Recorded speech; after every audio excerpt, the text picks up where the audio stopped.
Hello, everyone. I'm City of Las Vegas Communications Director David Riggleman. Thanks for joining us for Access City Council.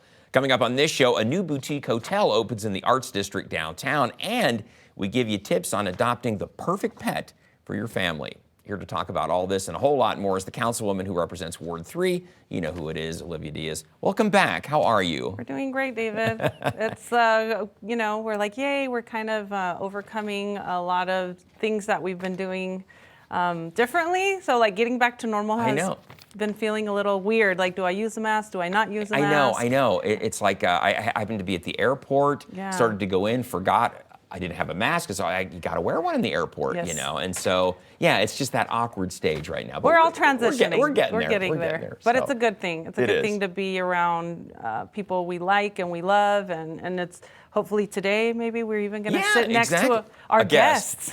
We haven't done that in a long time. Exactly right. Well, speaking of good things, a lot of good things are happening in Ward 3, and if you don't know where Ward 3 is located, well, we're going to show you on the map. These ward boundaries changed at the end of last year, but this is the current map for Ward 3. If you live in this area or work in this area, then you are in the city limits of the city of Las Vegas. And of course, if you're a resident there, you're represented on the city council by Olivia Diaz, and that's our guest today. So we have a lot to talk about. We do. Very exciting things. I love this because I was out there this day. You posted this on Facebook.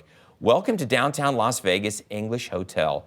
This place is so cool. It's a boutique hotel right in the Arts District. Absolutely, and Todd English was there for the pasta cutting. It wasn't really a ribbon cutting. We had our mayor partake in the festivities, and I'm just so amazed at how development is taking off on this side of the Arts District, and it makes my heart happy to know that bigger and better things are coming. But it takes someone to always say, I'm going to be first. We can get this done. And I know that Weena was the one that developed this property, and I love the boutique hotel, and not to mention the Pepper Club. Restaurant, that's so right there, yeah. If you are looking for a new dining experience, you will not be disappointed. If you're into sushi and Mediterranean food, that's what they're kind of focusing on. It's a fusion, yeah, interesting.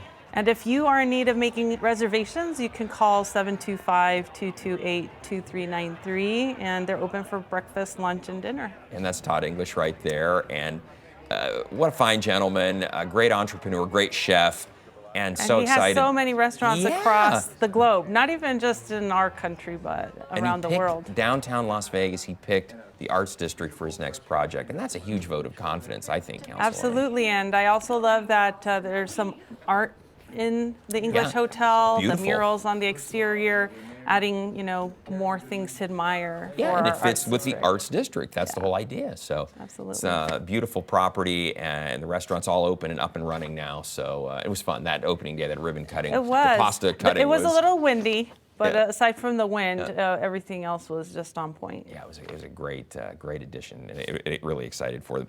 We're also excited to tell you that the council, at the last meeting, made some great progress on the Desert Pines golf course project. It's been a golf course. Play out there had kind of diminished over the years, so we've got other plans, right? We do, David, and so we know that, the rise of the cost of rents are escalating, and the ability for people to own their own home is kind of also vanishing, and so the city is really hoping to step up and provide much needed housing opportunities on this future development. We're also wanting to bring commercial.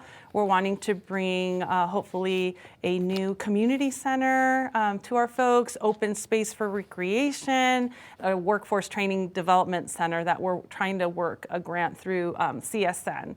And so there's so many amazing things that we're pursuing, and I'm just happy that the council adopted this vision, because from this vision now we're going to hopefully... It's the first step to move forward, Move forward and tell them this is what we're looking to do, and this is what we're hoping to develop, and then now it's trying to find those development partners to offer the different spaces to our community. Exactly. A big space, having been a former golf course, and great location too.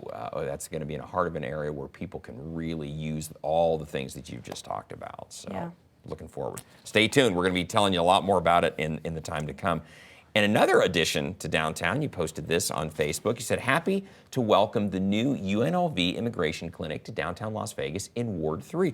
Tell everybody about this project. Yeah, so it seems that got it started in the Nevada State Legislature, making sure that we were giving more resources to our immigrant community here in Southern Nevada. And what does this immigration clinic do? They help unaccompanied children facing deportation. A lot of times the children are arriving here without any adults to be their advocates or help them. So also detained adults in deportation proceedings, and also members of the UNLV and CSN campus communities that may be DACA or have families that are in these situations. That's the people that this immigration clinic is trying to reach. And it's just a great resource to help people become citizens as well. Yeah, this is mostly to help them have representation when they're going in front of immigration, proceedings and judges. And sometimes if you don't have an attorney who knows the law, just like in any type of proceeding, things are not going to go that well for you. It's very scary. It's just trying to help them get to that point to where they can proceed and remain here, because a lot of these folks have fled violence from their countries, right? And so, for example, there was a lady there speaking that arrived here from Guatemala, and she was fleeing gang violence and persecution in her country, and came with her children and was separated from her children. And had it not been for the intervention of this immigration clinic, she doesn't know how, and her children would have been brought back together. And so it's about making families whole and making sure that they can remain in pursuit of the American dream. Yeah, like all the rest of us. Like all of us. Right, exactly. Well, Councilwoman, a lot going on in downtown, and you also had a groundbreaking for the new Share Downtown. You have to tell everybody about this. This is another exciting project. Absolutely. And delayed a little bit because of the recession a number of years ago, but now on track again. So excited. As I stated in my comments, it's been a long pregnancy to make this project finally come to life and be a new baby that we're celebrating that's going to be arriving soon. It's 84 new units that will probably start around 1,100 a unit. Super excited that hopefully these will be ready by January of 2023. Wow. So in the Coming new year. up fast. And it's our first form-based code project, and so for us who are planning geeks here in the city, that just means it's a new way that you can apply to streamline and get your plans checked, things approved, and hopefully the process be less painful as a developer. And just super excited that the mayor was there throwing her good luck chip into the foundation of where the elevator shaft will be. That's kind of where we tossed our chips, and I got I don't remember where the poker chip was. I think it was from one of the downtown older casinos, maybe the Western. See, that's got to be good luck. All those chips going in there, bring good luck to the project. Sam Cherry is the developer, and that's the man in the picture there with you in the last. And so it will be mixed use. It'll be a ground floor retail space, common area kitchen, gym, co-working space, and a viewing deck. So it's going to be really cool. And again, providing housing. More places for people to live. Yeah, exactly. Who want to live where they work and want to play. And also have an affordable place to live options. too. Options right now are so important. And hey, it doesn't stop there, Councilwoman. Now you've got this generator project. This took place in the downtown on March 8th. This is an exciting project. When people think Las Vegas, they may not think tech, but you need to start thinking tech, because we've got a lot of tech startups in your ward in downtown. Yeah, thanks to the vision of folks on our city team like Michael Sherwood and Ryan Smith from EUD. We really have been trying to attract investment in our city and diversify our economy, and I know it's been a mission to find other ways other than support our which we know is important, our casinos and our hotel and our tourist economic engines. We really want to kind of offer other spaces for other industries to come and also be part of our Las Vegas community fabric, and especially our business sector. So I know that our tech hub, our innovation centers have been very successful in the short time that they've been around. I think we started working on these initiatives about 2016, I want to recall. And it's just growing so much that we've just expanded our innovation center to a new space, and just looking forward to now with the states, Governor's Office of Economic Development, supporting us with some startup monies. $100,000 are up for grabs for up to 10 projects in Southern Nevada. So hopefully some of these startups can then take advantage of that funding to make their tech platform or tech concept take off, yeah. grow some legs and be able to grow faster. For those that aren't familiar, those are basically incubators for these small tech companies that want to kind of get started. They need a little bit of help to get there. We're going to provide them the space. And that's what the generator's helping to do, exactly. is to grow these tech hubs into more sophisticated and it's companies. working. It's really working. Yeah. We've had to expand it. It's done so well. We've gone from one innovation center to now to innovation center 2. And then hopefully they'll stay.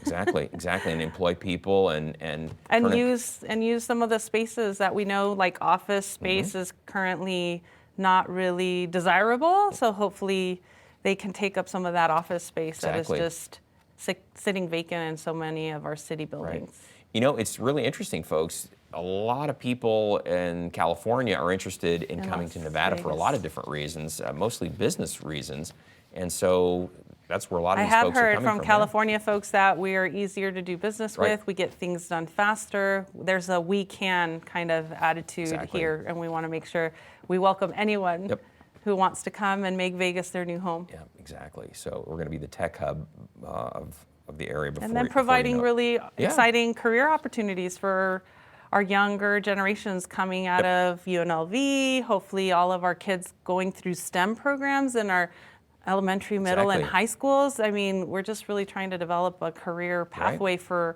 hopefully them to be picked up as soon as they're ready and able to all work. That hard work going to turn into a job. That's the idea. Yes. Very good. Shifting gears a little bit, Councilwoman, love this. Love all the work and the volunteers that come together in our city. You saw that in Ward 3. Had this great cleanup back on February 26th. This was, I think, the Downtown Area Command. Didn't they help you with this? Yes, so the officers you see in the pictures are from our Downtown Area Command. We also had our Office of Community Service team out there. There was a huge need, David, because those dumpsters were dropped off the night before the cleanup on the 26th, and when we arrived in the morning, they were pretty much full to the brim. Really? And we had to order another container to make sure that our neighbors had a place to, trash the big clunky items in their yards. And the officers were so awesome. They helped some of our elderly neighbors remove some of this trash. Mattresses and big bulky things hard to move by yourself. So I just want to say thank you to Downtown Area Command and thank you to OCS for putting in the time and helping keep our neighborhoods clean and free of a lot of the clutter that sometimes. Take pride when everybody gets out and does that. It's like you can't help but take pride in your neighborhood. And I had some folks just sharing that they are on very tight budgets right now. They're on disability, and for them to try to do this on their own dime is just not even an option. Possible, So they were so excited that we were able to bring those containers for them to get rid of things that they've needed to. Yeah, exactly. That was a member we talked about with Downtown Area Committee. You also had a Mayfair Park, a neighborhood cleanup. That was on this was this past Saturday.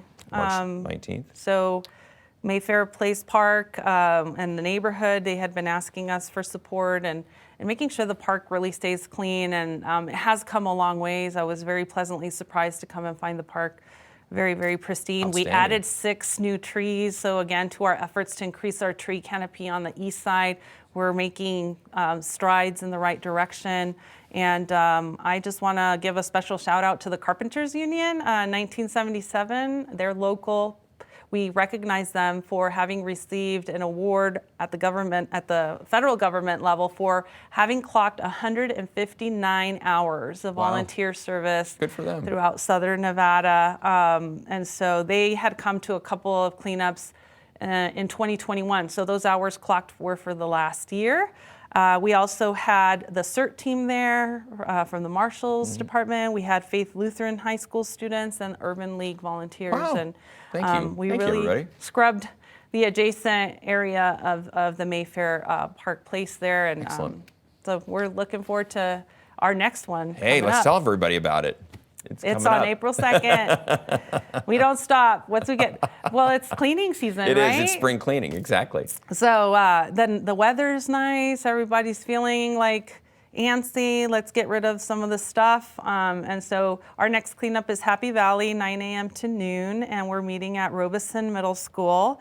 And Happy Valley is the neighborhood that's located north of Bonanza to Owens, east of Marion to Nellis. And again, we'll have large dumpsters that will be provided for people to discard of their big bulky items that sometimes the trash doesn't pull. Like, what am I going to do with this? And sometimes you leave it on your curb and you're hoping that they're going to take it, and sometimes they don't. It's not bulk pickup day, so it doesn't go. And we're hoping to also touch up red curbs, yellow hydrants, and make sure that we beautify the community at the same time. I like it. So that's going to be April 2nd, Saturday, April 2nd. Yep. And then we also, speaking of Saturdays, we have a special event this Saturday. Now, we know some of you, this show airs over the course of a week. Some people will see this after the fact, but many of you hopefully will see it before. March 26th, Fresh Food Pantry, right? Yes, we're teaming up for the final hurrah with the Culinary Academy. We did many of these during the pandemic. We feel like right now our finances also are tight, so anywhere we can get some breathing room and save a few dollars is always going to be helpful, and another expenditure we must make. And we know with gas prices kind of just going higher than normal, this was just much needed Fresh Food Pantry happening at East Las Vegas Community Center this Saturday, March 26th, 8 a.m. to 11. It'll be drive-through. And then it can be walk-up, because I have heard this question, David. So I could just walk up and grab stuff? Yes. What if I don't have a vehicle? You can come if you have a cart that you can pull, because it is a pretty heavy box. Yeah, you're going to need to put it on something. So you're going to need either a wagon or one of those carts, baskets that have wheels, so that you can wheel all your goodies. There's usually protein, some kind of meat, vegetables, fresh fruits, rice, beans, pasta. It just depends on what they end up putting together. Sometimes tortillas even. So, good stuff. I hope that if you or your family members are in need, spread the word. We want I think we have up to 1,000 boxes of food. We're wanting all gone at the end of the shift. All right, so that's going to be Saturday the 26th. And then, Councilwoman, we want to tell everybody, just tax season is right around the corner, boo. But we have a shredding event that's going to follow that will help you get rid of all those documents so you're not a victim of identity theft on April 29th. We do want you to save the date. It's April 29th, and we're doing this with the support of our city's Employees Association, and we're doing it right in front of their office space. So their office is located at 857 Northeastern.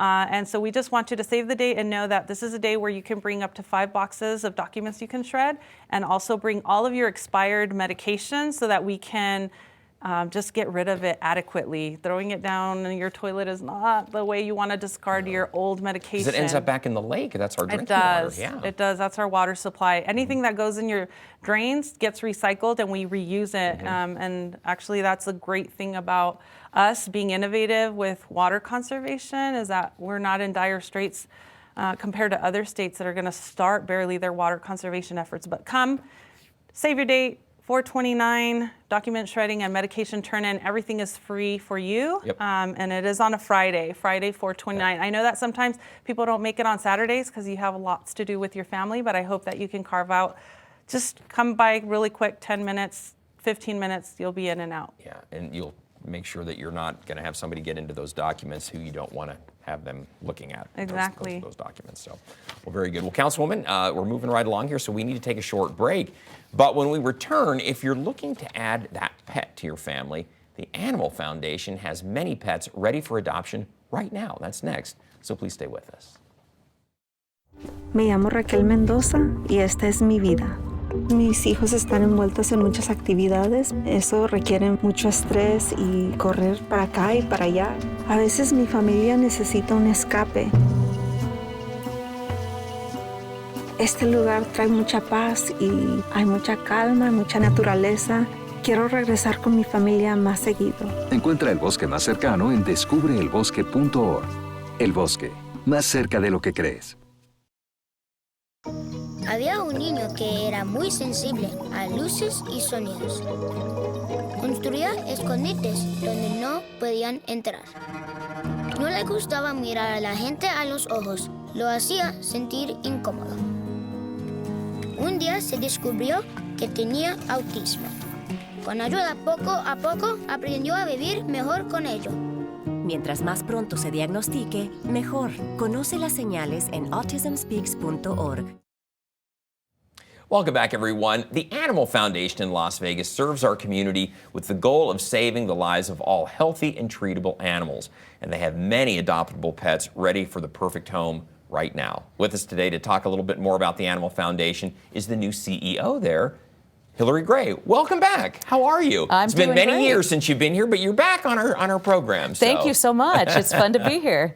Good to have you. Councilman, I know you're excited because the Animal Foundation, the shelter itself, is actually in Ward 3. It is in Ward 3, and like I have an only child at home right now, and like he's constantly, Mom, I want a pet, and we're all like, okay, are we ready?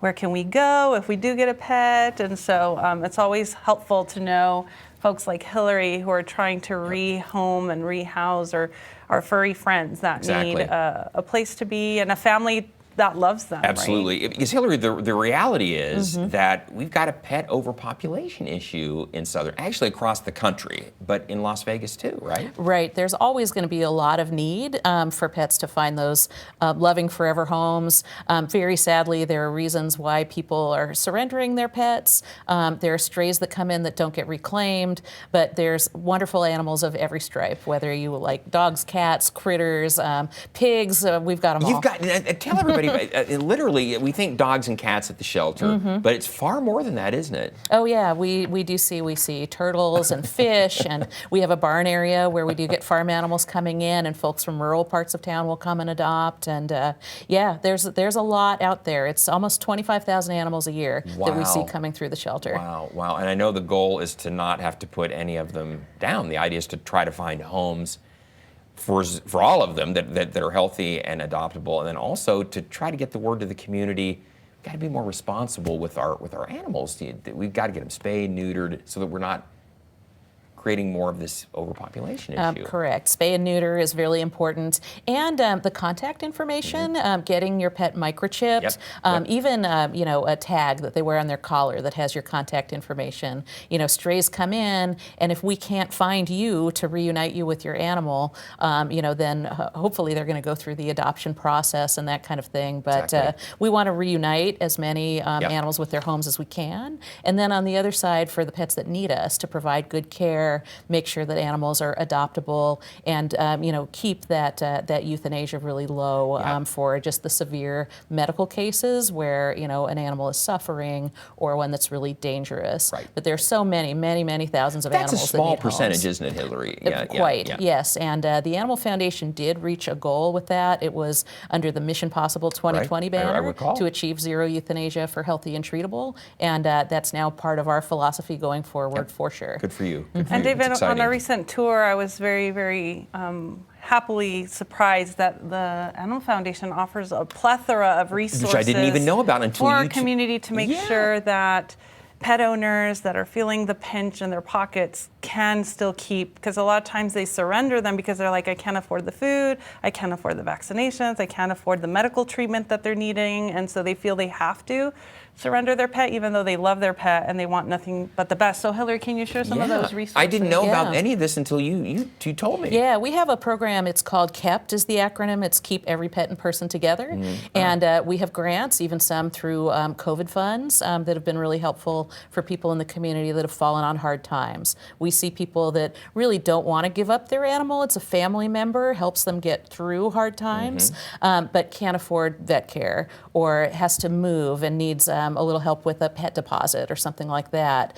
Needs even like a month's supply of pet food. We have a pet food pantry. You provide that service. And we can provide that service, and we're great. going to be expanding that into the future too. That's terrific. Our next 5-year strategic plan is really about outreach on both sides. So resources to help people keep their pets and keep them out of the shelter. And then on the other side, when people adopt, how do we support them with education, with resources, with information that lets them be great adopters, access to veterinary care, things like that, so that we don't see those animals back in the shelter and we can reserve our resources for the animals that really need us the most on their way to forever homes. Exactly. Because I would be a first-time pet owner and I wouldn't know what to do with whether it's a cat or a dog, like how am I a good parent for that pet? And so I'm looking forward to hopefully collaborating with Hillary and bringing some of those course offerings, because I think they are important. Like, how do you train your pet? How do you love them? How do you do what's best by them? Because they have their own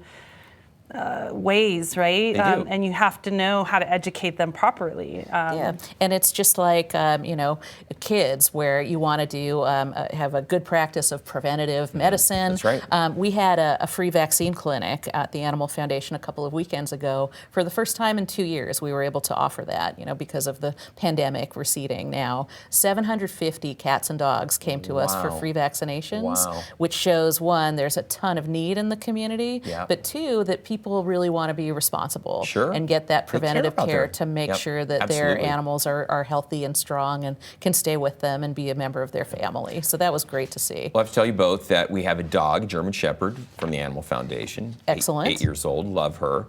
And we have a cat, also from the Animal Foundation. He is like 15 years old now, so yeah. That's fantastic. And they're part of the family. We're gonna have to put you in our alumni association. So absolutely. So Hillary, what are the upcoming events that you have to share with the community?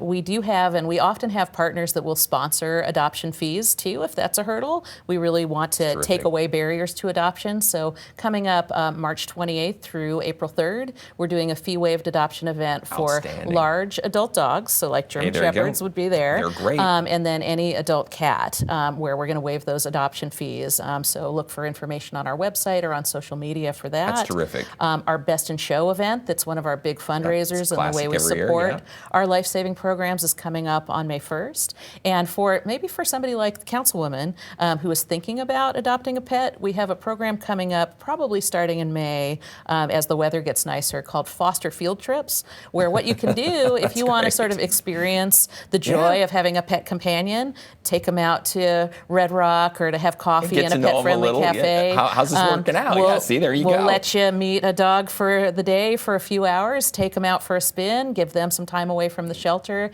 and give your heart some joy from spending some time with an animal. I'll warn you on that. Once you do that, you're hooked. So just be careful. I know. And that's the idea. We know we're going to get a lot of adopters from there. I know, especially with an 11-year-old boy. Exactly. It's about the age of our son. He was a little older that when we got our dog, and so it's a way to compliment. It's funny. There's a woman who works in the neighborhood of the Animal Foundation who comes out on her lunch hour and will check out a dog and take him for like a 2-mile run. Nice. And it's great for pets and for people. You're getting your steps and you get to make a dog's day. Exactly. Well, Hillary, the great conversation. Love to have you more. Wish we had more time, but we're running out of time here. We want to tell everybody, hey, thank you for being on the program. Councilwoman, great job. We always want to hear from you out there, everyone. So if you have something you'd like to share with Councilwoman Diaz, you can find her on Facebook and Twitter and Instagram, of course, too.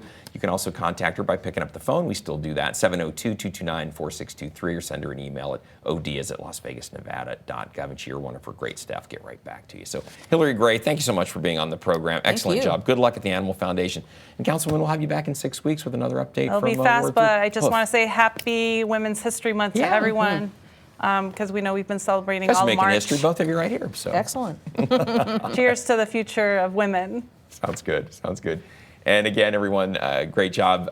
You can catch all of our KCLV shows now on Apple TV, Roku, and Amazon Fire. Don't forget that. Also, watch for our QR code at the end of this show to subscribe to our newsletter. And don't forget, you can watch us live on the internet at kclv.tv. Thanks for watching, everyone. We'll see you next time around.